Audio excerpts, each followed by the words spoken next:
Magandang hapon, kumusta po? Narito po ulit ang update natin para sa lagay ng ating panahon ngayong hapon po ng October 10, 2024 na kung saan sa ngayon ay patuloy pa rin po na lumalakas ang daloy ng northeasterly surface wind flow o mahinang daloy ng amihan hanggang dyan na po sa silangang bahagi ng Visayas habang mayroon pong shallow low pressure area na nabuo naman sa silangan ng ating bansa dahil po yan sa epekto ng intertropical convergence zone o yung salubungan ng mga hangin na mula po dito sa Northern Hemisphere at Southern Hemisphere. Pero posibleng malusaw rin yan sa mga susunod na oras dahil po sa presensya ng amihan. Ang karakteristik ng amihan ay dry air po yan at napipigilan niya ang pamumuo ng mga weather disturbances. At sa ating long range forecast ay wala pa rin naman pong bagyo na namamataan na tatawid po dito sa ating kalupaan hanggang sa susunod na 2 linggo.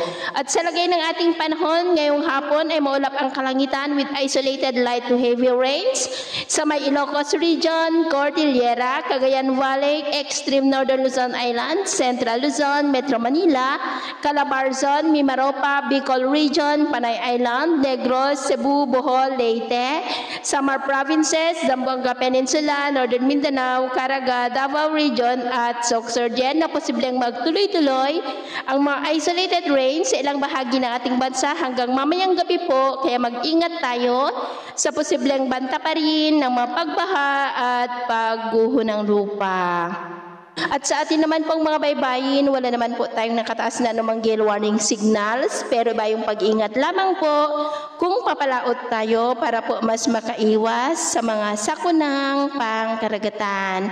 So ito po lang latest update natin sa araw na ito. At ako po muli si James na nagsasabing sa kahit anong pagsubok po na darating sa ating buhay, huwag po tayong mawawalan ng pag-asa. Thank you and God bless.